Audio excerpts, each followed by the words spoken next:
Welcome to the Happy Market Research Podcast, your favorite place for strategies, stories, and insights from the world of market research. Brought to you by your host, Dan Fleetwood. Hi, everyone. Welcome to the Happy Market Research Podcast, now by Question Pro. I am joined today by none other than Jamin Brazil. Pretty sure you know who Jamin is, but Jamin, go ahead and tell the audience a little bit about yourself. And if they don't know, I would be surprised since, this was your podcast. Yeah, no kidding. Well, as Dan, my good friend, said, I'm Jamin, the previous host of the Happy Market Research Podcast. I've done a couple of things in the market research field over the last 20 years, one of which was co-founded Decipher, later CEO of FocusVision, now Forsta, and a couple other startups. Sold one to Voxpopme, where I became the CRO. And most recently, have transitioned entirely to EdTech, which kind of leads to your point there, Dan. Mm-hmm. Having stepped out of market research for the better part of a year, I've really been focusing on a career transition. So I'm the chief operating officer for a EdTech company, educational technology company is what I mean. And that's based out of Fresno, California, which is where I reside. So it's a perfect fit. Yeah, that's great. So why EdTech, Jamin? I'm curious. We'll dive into some other questions, but since you're talking about it, is it a passion of yours or why EdTech? I've been teaching for almost 15 years at Fresno State. Mm-hmm. I believe that education is directly correlated with successful human beings.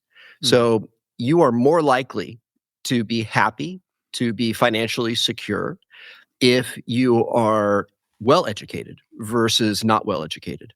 And yet, interestingly enough, there's a inverse relationship between the amount of money that's being spent in education and student outcomes. So the system is functionally broken. People want to do a good job, like everybody's aligned with driving student outcomes. And this is where I think there's a material opportunity for technology to walk alongside teachers in classrooms and administrators inside of the school leadership to be able, or district leadership, to be able to drive the right behaviors. And it's centered primarily around academic return on investment, which is a term you're going to start hearing a lot more with the Trump administration, as he's talking a lot about measuring outcomes as opposed to just throwing money at problems. So, and I don't mean that as a pro-Trumpian type narrative here. I'm just being obvious. I'm just listening to the rhetoric that I'm hearing and trying to understand, how we can more easily connect with whatever directives are going to be coming at us from a federal and state perspective. So yeah, for me, it's been a passion. I believe, there's big opportunity here as well to build a meaningful company. And then of course, it's in my hometown. I'm 5th generation Central California. And so I care a lot about the community that I live in. And my wife also is a generational school teacher. So education's in the bones. It fits then, right? That's good. That's awesome. Well, so that explains why you handed over, Happy Market Research to Question Pro, which I'm thrilled with. And we talked about this offline that we're excited to take it over. I'm excited to be the host and follow in your footsteps. What I'd like to do is take a look back and, where did it all start? Why did you start Happy Market Research? It was an identity crisis for me, to tell you the truth. I had stepped out of FocusVision as the CEO and stepped into a non-compete. In which case I couldn't do anything really in the market research space. So I'm like, what in the world? And that's where I thought I want to maintain relevancy because I knew that my career wasn't done in the space.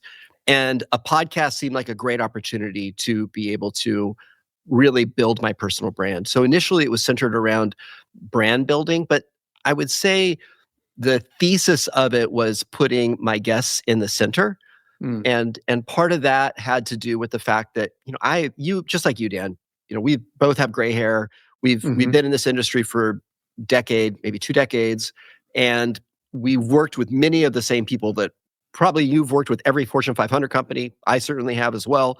Yep. And in that tenure, we get to know each other on a professional basis, but we oftentimes don't really get to know each other on a personal basis. And that to me was has been a big miss.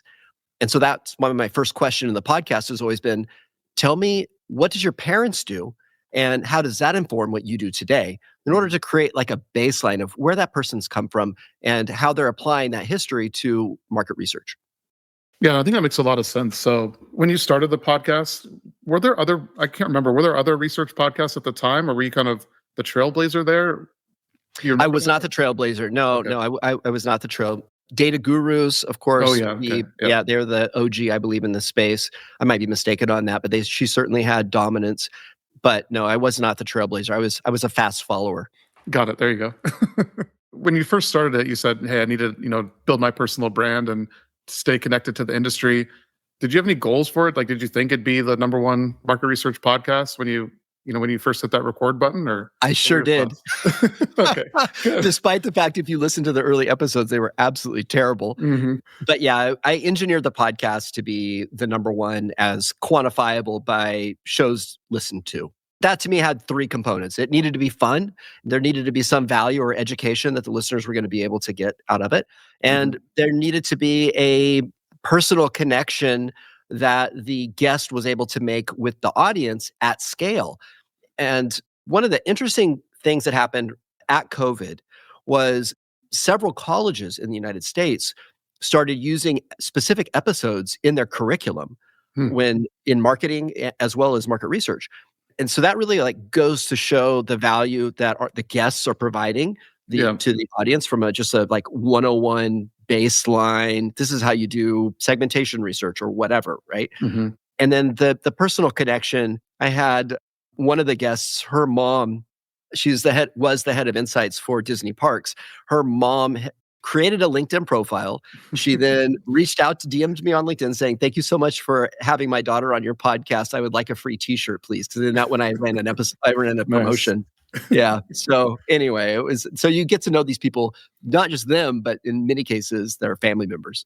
And that's a good qualitative measure that you've made it, when someone's mom reaches out to you for thanking you for mentioning them. So yeah, I mean, I do this on sales too. For those in your audience in sales, like I give spliffs for my account executives if they get the cell phone number of the person that they're trying to sell to, or if they learn the kids' names and birthdays, and that's documented someplace. Like there's an intimacy that you can create, and that's genuine. Of course, it has to be genuine. And that will have oversized returns over your career. Yeah, that's good. That's very good advice, actually. I mean, so many people miss out on that, I think, and then they get kind of stuck, right? So totally. Yeah. So, Jamin, who was your first guest? Do you remember? My first 3 guests were internal. And then I had a series I ran with my good friend, Kristen Luck, who, of course, you're familiar with, centered primarily around entrepreneurship.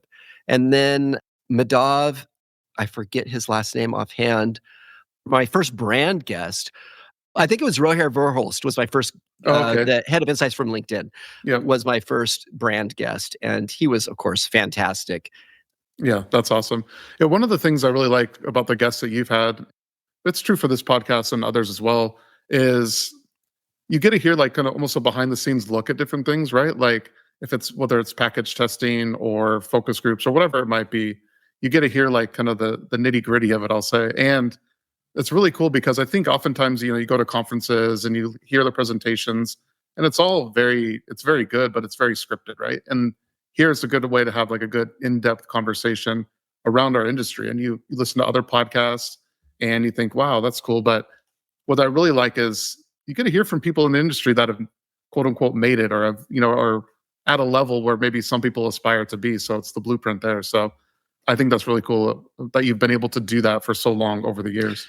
What's nice about that is it has become a historical archive of not just insights, but humans, some of which aren't even with us anymore. Episode 430, I had Naomi Henderson. She was the CEO and co-founder of Riva Market Research and Training Institute, based out of Washington, D.C. That she literally spearheaded qualitative training, like at a generational level, and also a woman founder, female founder, and a minority founder. So and now unfortunately she's no longer. She passed. That was in October, and she passed away in December of that year. So there's these voices that are on the podcast that may have only told their story that one time, and I'm very thankful to have had the opportunity to be able to interact with them. Yeah, that's a great point. They get to tell their story. I think that's a great way to put it. I like that. What are your favorite episodes? Any that stand out? I know you mentioned a few on this. Yeah, Naomi, of course. Oliver's Suite. So coming out of COVID, like 2000, which was a great time for the podcast, by the way, because a lot was happening and I could get anybody's attention. Sure. COVID had anything to do. Yeah. I had Oliver's Suite. This is episode 401.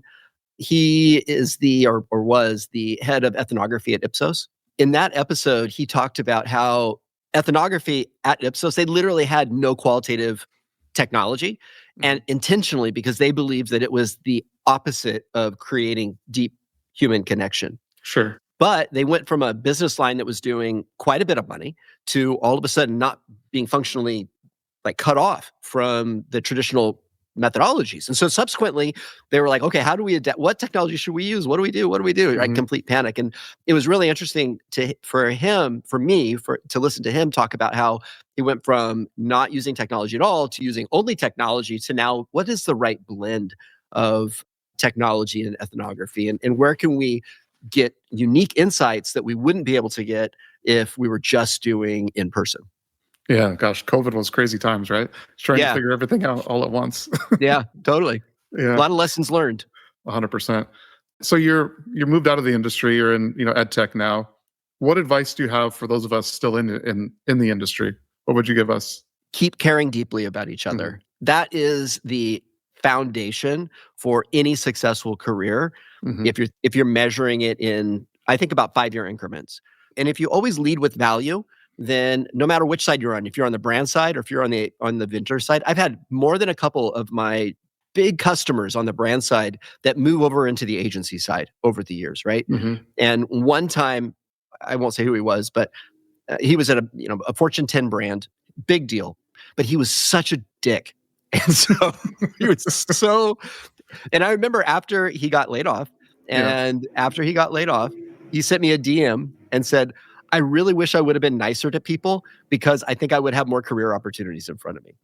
What an epitaph, right? At that moment in time. So anyway, there's add value where you go and really connect at a human level is my biggest advice I could ever give. And then of course, always be learning. Like the fastest way to become obsolete in this industry is to stop evolving, applying technology, whether it's AI or most likely AI now. You've got to be creative on this topic constantly. Yeah, that's good advice. Care deeply. I love it. So 2 final questions here, Jamin, and you alluded to one of these questions earlier, but I thought it'd be a great way to wrap it up by asking you the 2 questions that you've asked most guests on your show. So tell us a little bit about your parents, what they did, and how that informs what you do today. My parents worked. Like, my dad had a full-time, back in the day when you had a 40 to 50-hour week job, commuted almost an hour each way for 40 years. And then on top of it, my sister and I grew up on a small 40 acres grapes to raisins farm. And he would work evenings, weekends, Saturdays, fixing tractors, whatever, right? My sister and I, of course, were enlisted in the help for that. And my father and my mom, same thing. My father and mother have uniquely equipped me with a almost fear of poverty where I'm not afraid of work, but I'm afraid of being poor. And this is something that resonates with other founders who I know, including Kristen Luck. She's made more, she could buy and sell me all day long. Yet she is still working 70 hours a week and loving every week. Most of the time, right? And it isn't that she needs to make more money, but there is something that we chase that we've that's from our parents, and that to me is thing one. Thing two, my mom, she always told me, God's got a plan for you, and that has stuck with me. I'm creating this oversized personality, if you will, or belief in myself, and so I'm very thankful that I had a mom who was very supportive, that I could do whatever, even though a lot of data would support otherwise, by the way, in my background. And she just walked right alongside me, and I wouldn't be where I am today if it wasn't for her and her belief in me. Yeah, that's great advice from your mom. And then seeing your dad and your mom being such hard workers. Yeah, that makes a ton of sense. I like that. So final question, and what's your life motto? You get what you earn. Awesome. Well, Jamin, that's a great way to wrap this show up. Hey, thanks again for, I would say, giving us or letting us steward Happy Market Research Podcast and Can't wait to host it and push out some more episodes. But thank you for being guest number 1. Thank you, Dan, for being such a support to me in the transitions that I've been going through since 2018 and even before. And of course, Viv as well. Of course. Absolutely. Awesome. Thanks, Jamin.